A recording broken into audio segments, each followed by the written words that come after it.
Are you ready for the biggest invasion in history? Imagine a force so massive it dwarfs the Mongol Empire or Genghis Khan's conquest. From every one of us, 999 will be from Yajuj and Majuj, a nation of unimaginable numbers, destruction, and chaos. But where did they come from? What are they waiting for? And why should you care? Because their release from behind a divine barrier is one of the major signs of the Day of Judgment. Let's uncover who they are and what happens when they finally break free. Coming up next, Part 2, the harsh, dry ones. First, let's meet Yajuj and Majuj. No, it's not a new K-pop band or the latest NFT collection. It's something much bigger and more intense. In Arabic, Yajuj and Majuj don't refer to one big tribe, but rather two separate ones. Both names come from roots that mean harsh, dry, and aggressive. Together, they'll bring ruin upon the world. The Qur'an describes them as violent, merciless, and spreading corruption wherever they go. They're not some space alien invaders or demons sent to punish humanity. Yajuj and Majuj are human, just like us, descendants of Adam. But that makes it even scarier. They have free will. They chose violence and lawlessness. And they'll face judgment just like the rest of us. Now you might be wondering where they came from. And that takes us back to the story of Dhul-Qarnayn. Part 3, the King and the Barrier. The story of Dhul-Qarnayn can be found in Surah Al-Kahf, verses 83 to 98. He is a righteous king mentioned in the Qur'an as someone who traveled to far-off lands. Now those lands are debated, but many scholars believe he went as far as China, Central Asia, and even the Americas long before Christopher Columbus. Anyway, as he journeyed, he came across people stuck between two mountains. They were scared because two savage tribes, Yajuj and Majuj, lived beyond the mountains. They wanted out. And when they heard Dhul-Qarnayn was there, they offered him loads of gold and silver to build a barrier between the mountains to keep the Yajuj and Majuj out. Dhul-Qarnayn wasn't interested in money, but he did want to help these people. So he made a deal. Instead of paying him with gold, they'd pay him with manpower. He needed thousands of strong workers to help him build the barrier. Dhul-Qarnayn chose a spot between the mountains where rivers were flowing and the ground was soft. There, he started digging. The rivers became trenches and the dirt was used to build a huge wall made of brick. Once it was up, he ordered the gates to be locked and guarded. Then he took his men to another area where there was plenty of iron. They built furnaces to melt the iron and turned it into copper. Then they mixed the copper with other metals, making it stronger and harder than steel. Finally, they used the mixture to cover the wall. It was now as hard as rock and no one could get through. Dhul-Qarnayn sealed the deal by having the wall's base submerged underwater. Even if anyone tried digging under it, they would have to deal with flooding. According to the Quran, the Yajuj and Majuj couldn't climb over it, dig through it, or swim under it. They were trapped forever. Part 4, the Promise. So where did they go? What happened to them? Well, nothing really. They were stuck there waiting for the Day of Judgment. But here's the catch. Dhul-Qarnayn didn't build that wall by himself. It was a gift from God, a divine favor. So when Allah wants to remove the wall, only Allah can do it. And the removal of the wall isn't just some random event. It's a promise in the Quran, a sign of the end times. Now, let's just talk about the signs pointing towards the wall's destruction and the release of the Yajuj and Majuj. Part 5, Signs of the End. According to Muslim scholars, there are 3 main signs indicating that the Yajuj and Majuj will be unleashed. The first sign is mentioned in the Quran. It says a hole the size of a ring will open in the wall.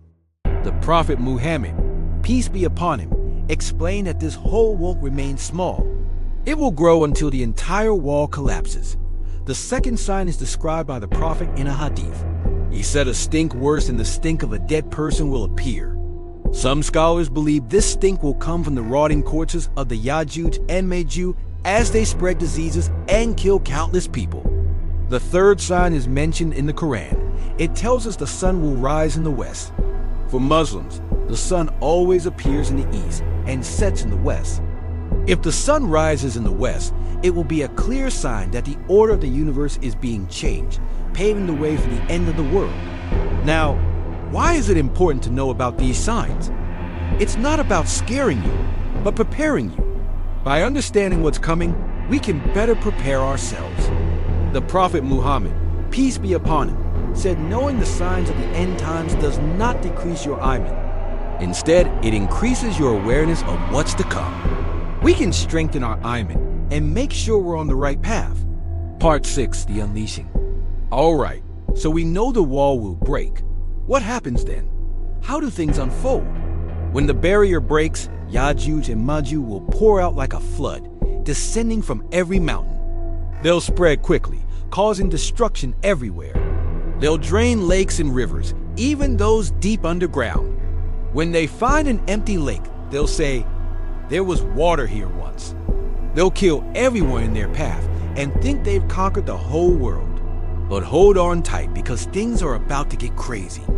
Part 7, shooting at the sky. While the Ya'juj and Ma'juj are busy destroying everything, they will see the clouds in the sky. Thinking it's another target to conquer, they will start shooting arrows up into the sky. They'll believe they've defeated the angels. But here's the thing, Allah will send back their arrows, but with blood. This will happen so fast that the Ya'juj and Ma'juj won't have time to react. They'll be shocked and arrogant. They'll feel like they're invincible. But little do they know, their end is near. Part 8, the return of Isa. Just when things seem like they couldn't get any worse, remember Isa, son of Maryam, also known as Jesus in the Bible. He's an important figure in Islam. He'll return to earth to save the day. But how exactly? Before the Ya'juj and Ma'juj arrive, Isa will come back and gather the righteous people. Allah will command him to take these believers and run away to the mountain of Torah. Don't ask me which mountain. All I know is that Ya'juj and Ma'juj can't climb it. While hiding on the mountain, the believers will be safe, but they won't be comfortable. They will suffer from hunger and thirst.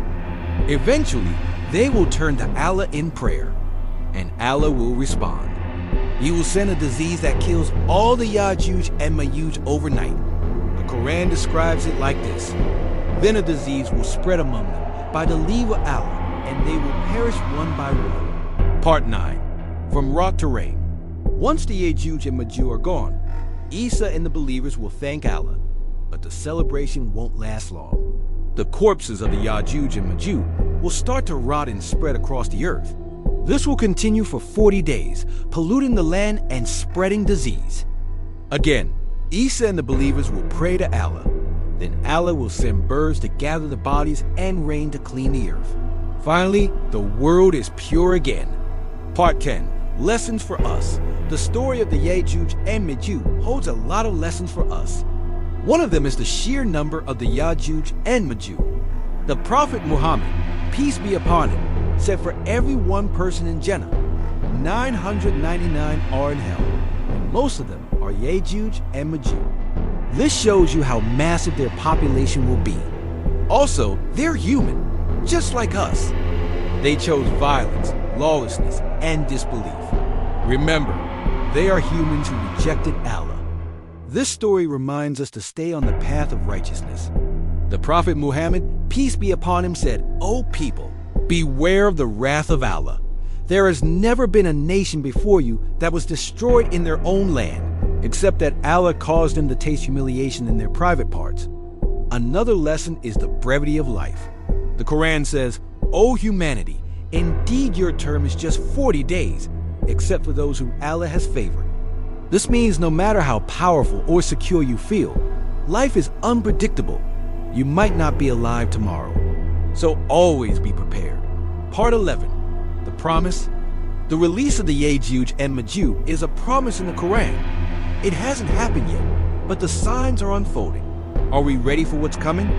Not only should we strengthen our iman and do good deeds, but also be aware of the signs of the end times. Stay vigilant, keep learning, and be ready because the future is uncertain. As the Quran says, "And certainly there is due to humanity an end, but none can hasten it except Allah." Keep watching for more updates on the signs of the end times.